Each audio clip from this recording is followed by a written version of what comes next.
Chapter 1. Humans are prone to take any misfortune that might befall them as a personal affront. They bemoan the truism that bad things happen to good people without ever pausing to wonder whether they are good people. It is demonstrable that while the universe holds no grudge against humanity, it merely doesn't grant any special dispensation. Thus, things cannot be otherwise than they are. Earthquakes, sinkholes, and stubbing your toe should be viewed not as calamities, but rather as stepping stones in the concatenation of events that culminate in Earth being the best of all possible planets. From The Gathered Wisdom of the Human Species by Airvolt. Life had been perfect on the best of all possible planets until the sunrise malfunctioned. The resplendent palette painted across the lush green scenery by the first rays of sunlight flickered and dimmed in the most unnatural manner. It flared up and dimmed again several more times, as a candle might when it burns down the last of its wick. Then the flickering stopped, and the once picturesque view appeared lifeless and dull, like a pretentious oil landscape drawn in ill-conceived brushstrokes by an accountant going through a midlife crisis. "This is peculiar," said Dewan.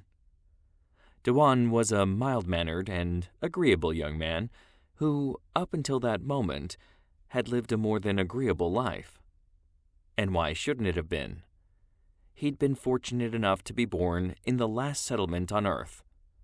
While most people had given in to their foolish urges and left seeking who knew what among the stars, Dewan's ancestors had had the good sense to stay put and partake of everything the best of all possible planets had to offer. Thus, he enjoyed day after day of breathtaking sunrises, ample time gardening, sufficient food rations, weekly radiation pills, and all the creature comforts one could reasonably expect given their circumstances. There were relatively few people living in the last settlement on Earth, and most of them were rather dull, if Dewan were to be honest with himself. Both the quantity of residents and their shortcomings were to be expected. People were seldom sensible enough to remain on humanity's cradle, and each generation saw fresh herds of black sheep follow their wanderlust off-world. The ones who stayed were of the finest sensible stock, and perhaps too sensible at times to make for very good conversationalists or fine company. There were, of course, exceptions. "I don't like this," said Radha, who was Exhibit 1 among the best of all possible exceptions as far as the young man was concerned. "Make it stop, Dewan." Radha frowned prettily. She did everything prettily on account of her youth and good looks. This was precisely why Dewan had invited her to watch the sunrise with him, and was equally thrilled and surprised to have her accept.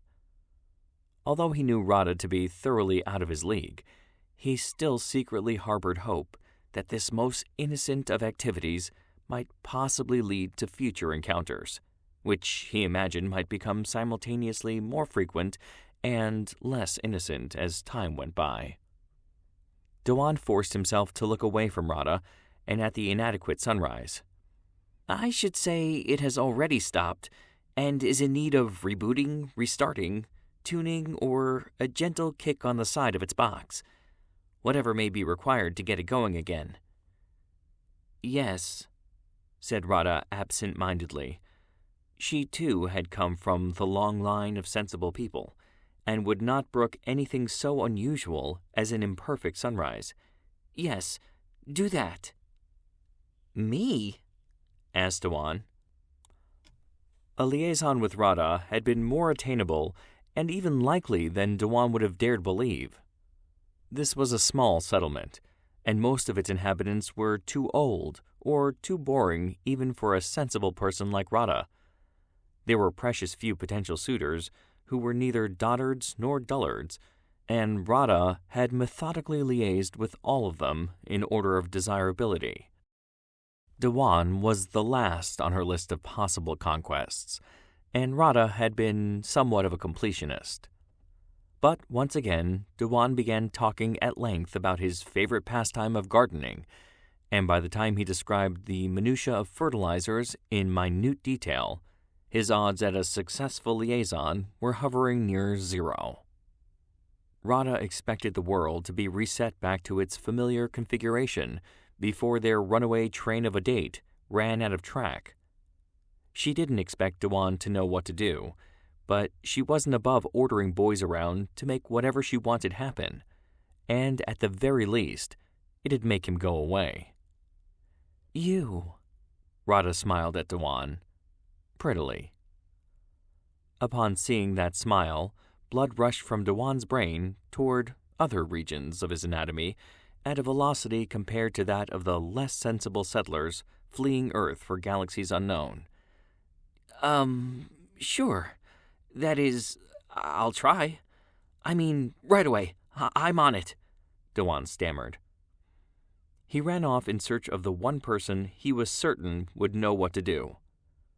Radha watched Dewan go and idly wondered how long it would be until someone fixed whatever it was needed fixing. Then she took out her datapad and began to read. A short while later, Dewan located his mentor. "I need your help as our best and only philosopher," said the out-of-breath youth.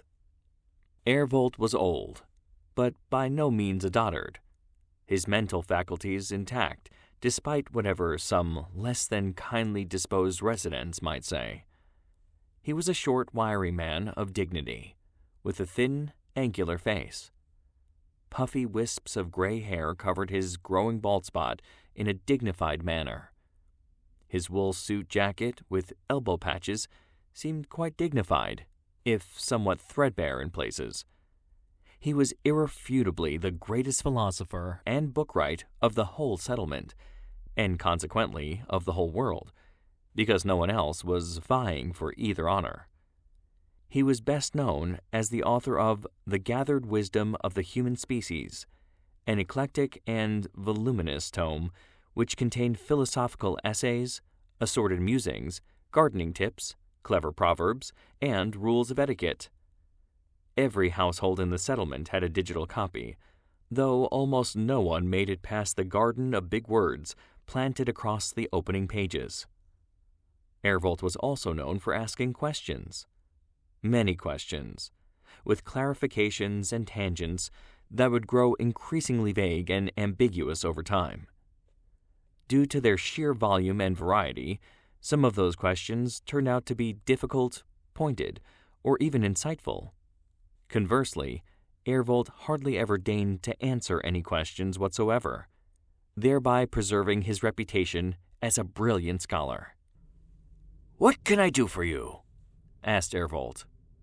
Dewan explained the problem to the best of his ability, managing not to get too distracted by the mental image of Radha waiting for him back at their cozy vantage point in the garden up on a hill, nicely secluded for the purposes of any possible liaising. "It is as I feared," said Airvolt.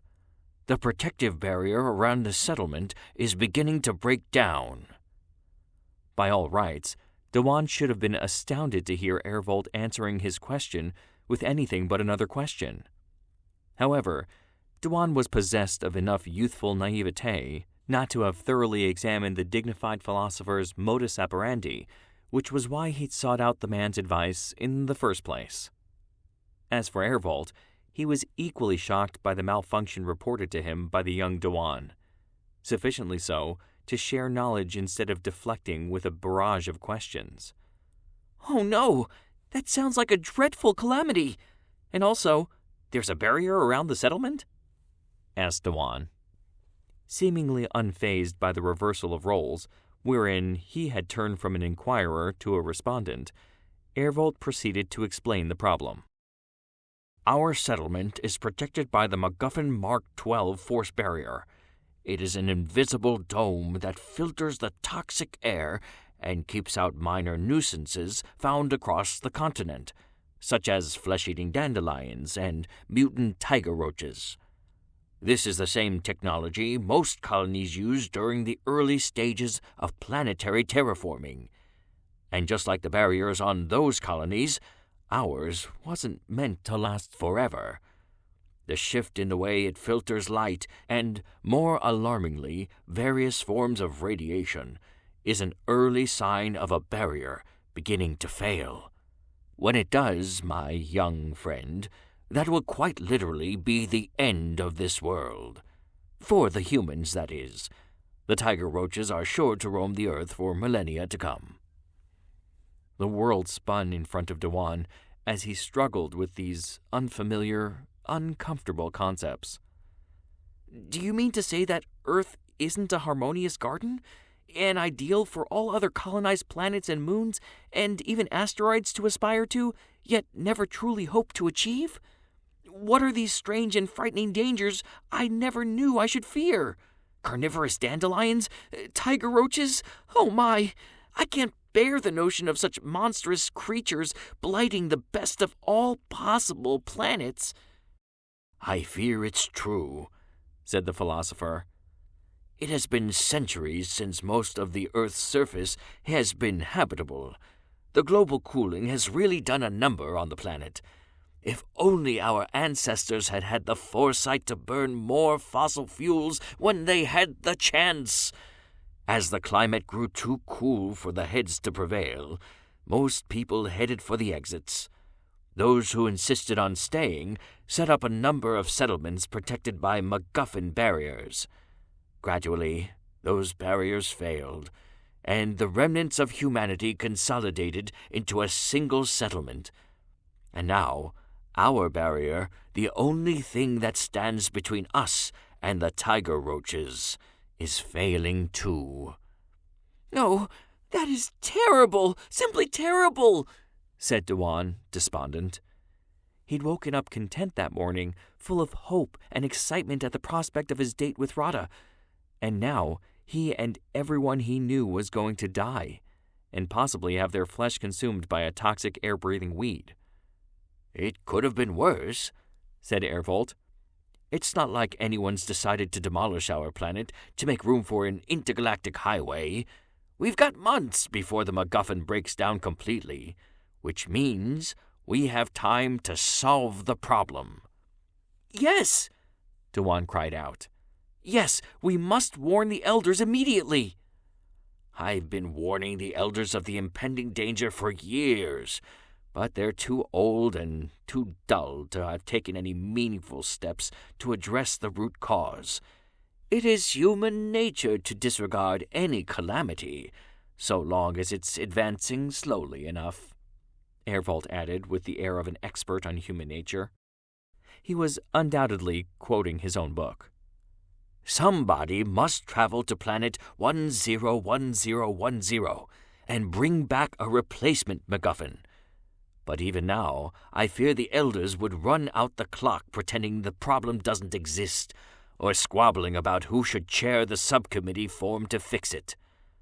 No, it's up to me to save everybody. Up to us, if you wish to join me." Dewan was overjoyed to hear that.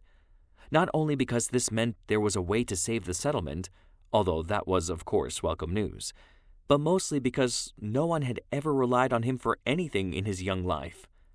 No captain picked him first, or sometimes at all, when organizing teams for a ball game.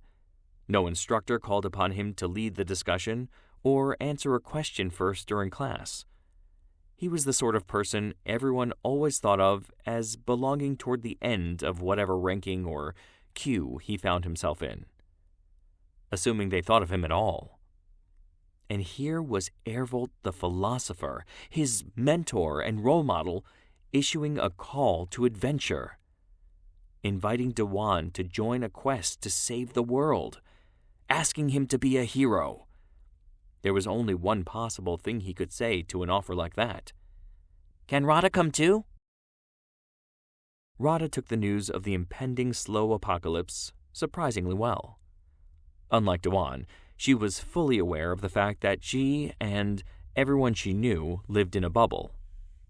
This information was neither prohibited nor hidden. It was just something an average sensible person never bothered to contemplate, let alone discuss. But the information was there, for anyone who cared to look it up in the library files. Radha was a voracious reader, although she had gone to great lengths to hide this shortcoming from others and to preserve her carefully cultivated reputation. One of her many strongly held opinions was that all boys were insecure weaklings with fragile egos, and that if they were to suspect that Radha was even marginally more clever than them in any way at all, it would have a global cooling effect on any future liaisons in which she might wish to engage.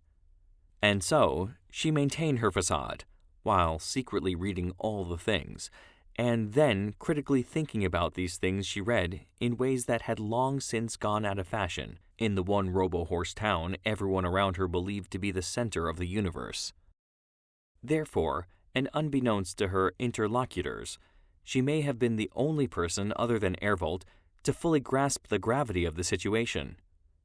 She considered her response carefully, while hiding her thought process behind the practiced veneer of shallow indifference. "How are you going to get there?"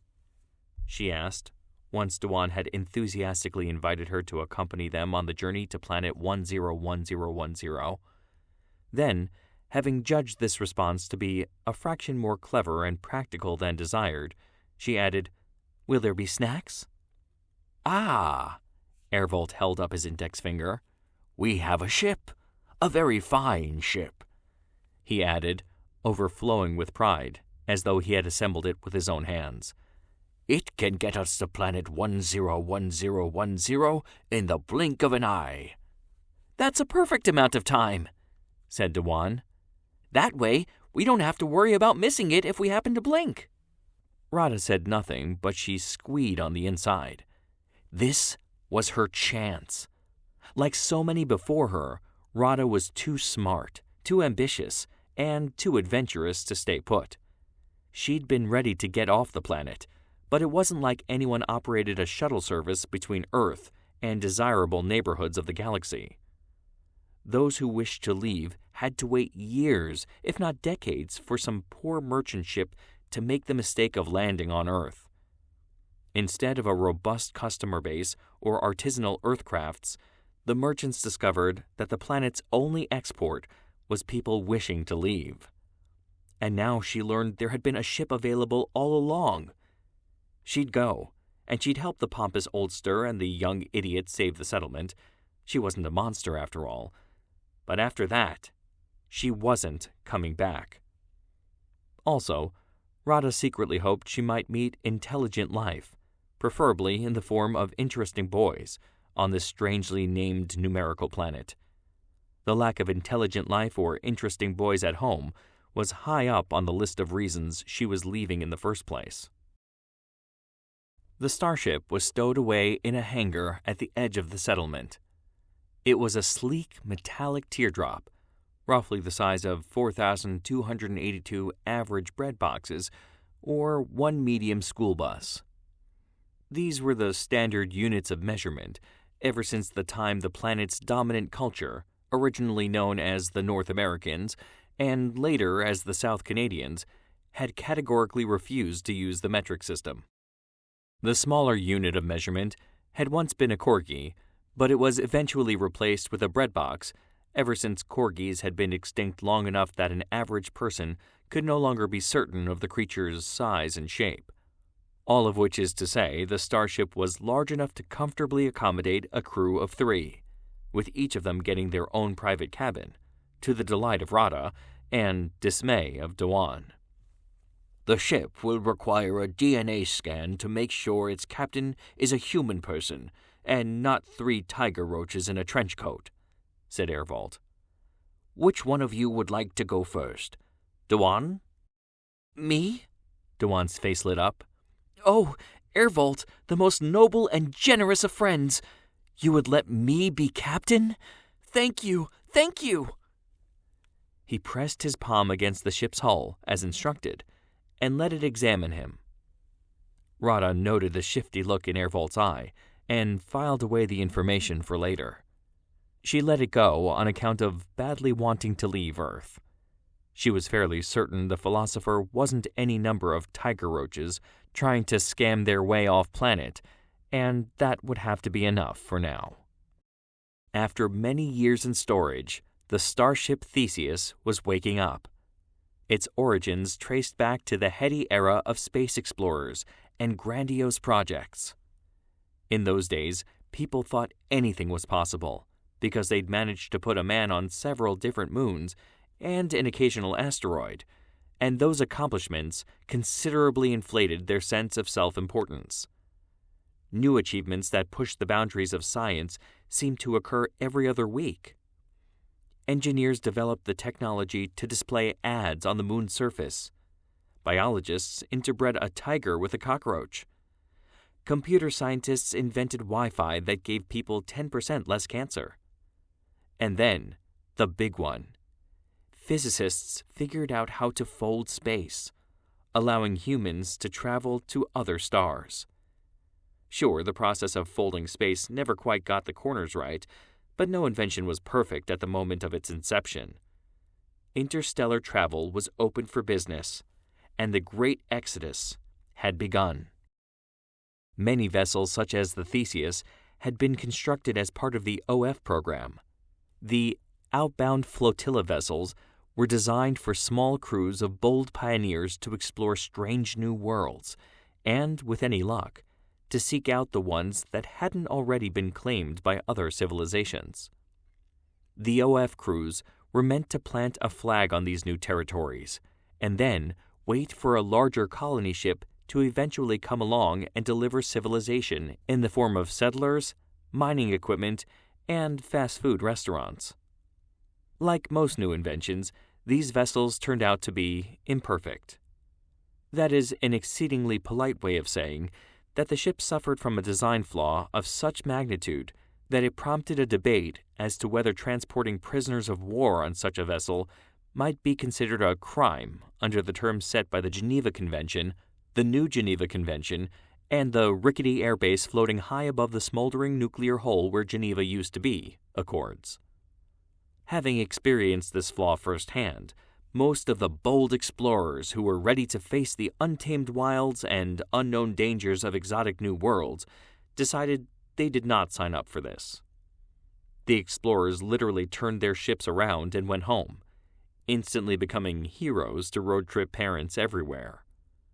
So great was the design flaw that the outbound flotilla project was scrapped, and various government agencies played hot potato with the decommissioned starships, or frozen potato, as the game became known after the global cooling, rigorously offloading the ships and their associated storage costs to each other until the few remaining vessels were nothing more than glorified interstellar taxis for individuals who didn't know better or couldn't do anything about it.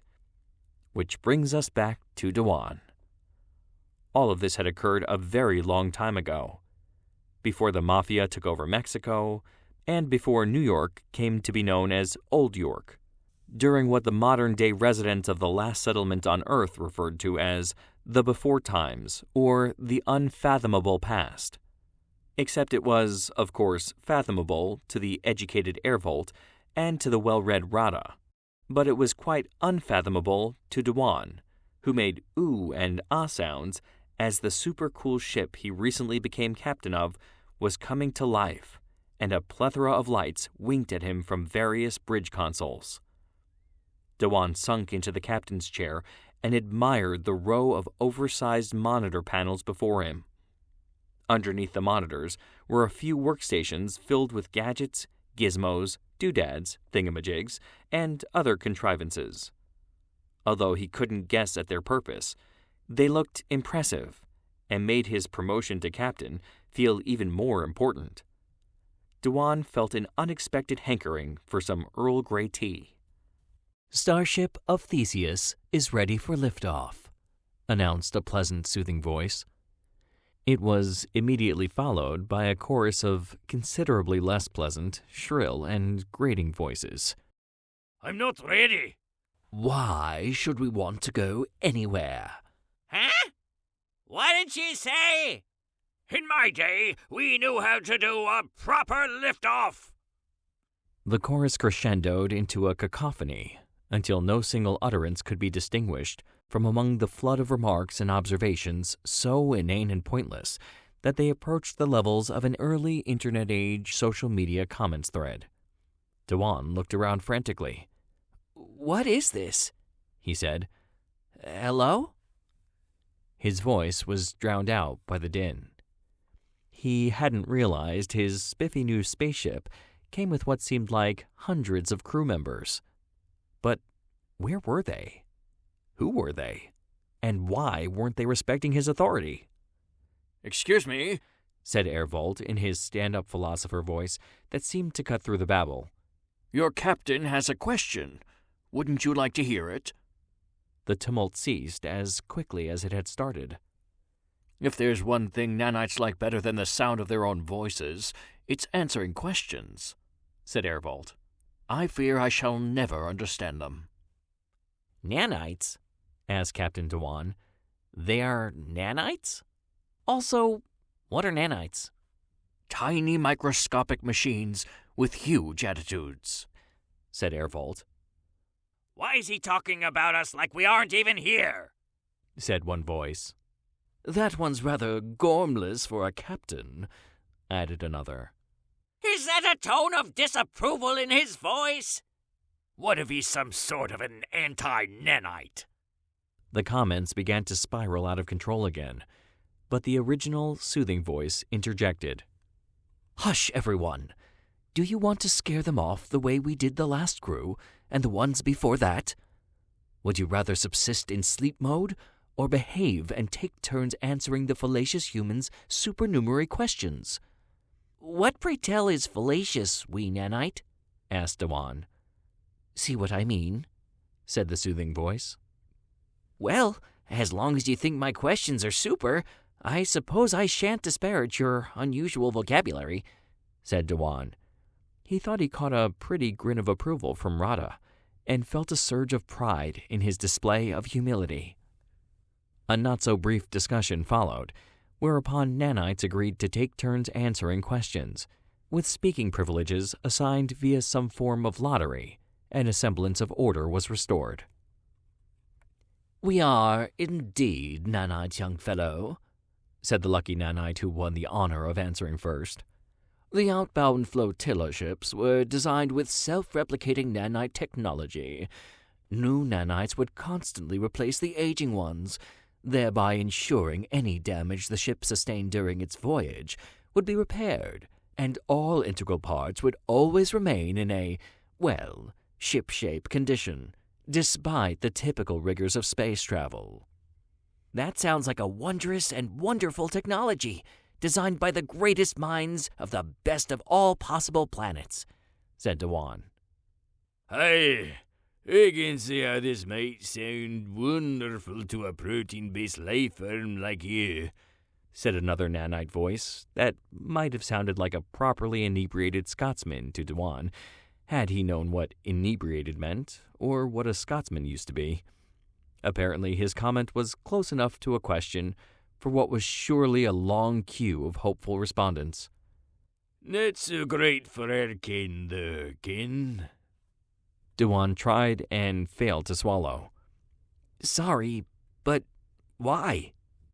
The design presupposes a system of planned obsolescence, where perfectly functional units must voluntarily self-terminate in favor of nascent units, said another nanite. "Huh?" said Dewan.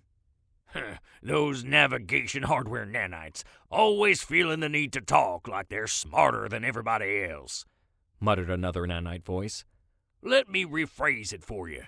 The ship was designed in a way that required perfectly good nanite units to voluntarily die in order to make room for their replacements.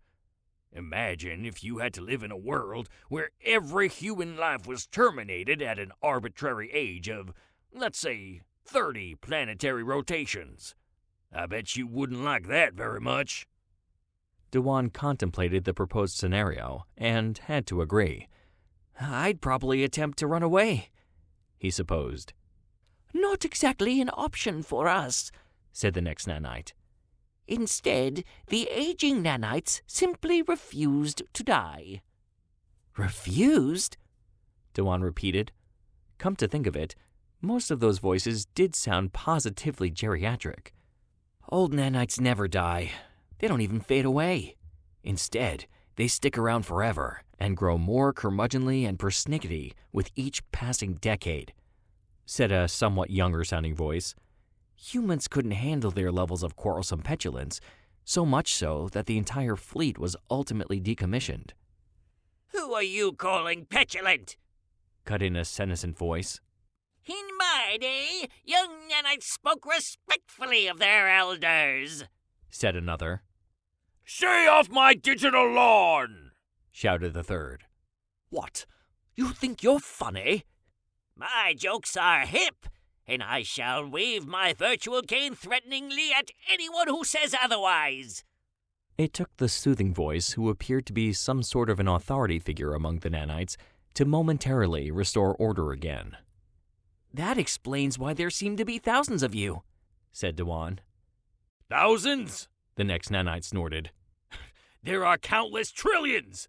Each voice you interact with is a distinct neural network composed of billions of individual nanites that make up some part of the ship. You mean like the engines and such? Engines, navigation, the toilets, the chair you're sitting on. Literally everything within the ship.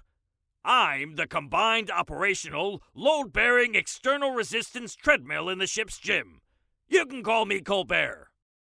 Dewan shifted in the captain's chair and contemplated the possible reactions of the chair's nanite intelligence to his movement. Excuse me, he said. At this point, the nanites seemed to accept anything he said as a question, because the next voice chimed in. You seem to be nice enough for a biological, so we'll make you a deal. We'll fly you wherever you need to go, provided you give us what we need in return. Dewan shifted again. What would that be? Isn't it obvious? Said Radha. As much as she hated to break the aloof persona, she couldn't hold back. The elderly all want the same thing. A young person to trap and incessantly talk at in order to alleviate their boredom. She shuddered. I'm not convinced that I want to save humanity badly enough to pitch in. Airvolt likes to ask questions as much as the nanites like to answer them. That seems like a pairing that could work out for everyone. Regretfully, I'm much too busy, the philosopher said rather quickly. Deep philosophy thoughts aren't going to think themselves, and there's much to consider and contemplate regarding our mission to planet 101010. I couldn't possibly... I'll do it, said Dewan. You will? Asked Radha and Airvolt in unison. You will? Asked the chorus of nanites. And why not? Replied Dewan. Talking to your fine selves is much like attending a typical council meeting in our settlement.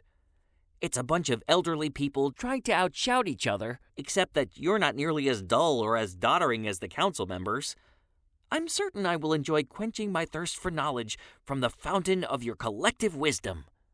And so, the bargain was struck, and the starship OF Theseus was on its way to the planet 101010, a journey that was rather short by interstellar standards, but would still take a lot longer than the blink of an eye time frame posited by Airvolt. So, what shall we talk about? Dewan asked the nanites as he made himself comfortable in the captain's chair. I've got an idea, said Radha.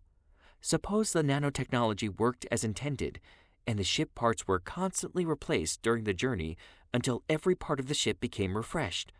By the time Theseus reached its destination, would this still be the same ship?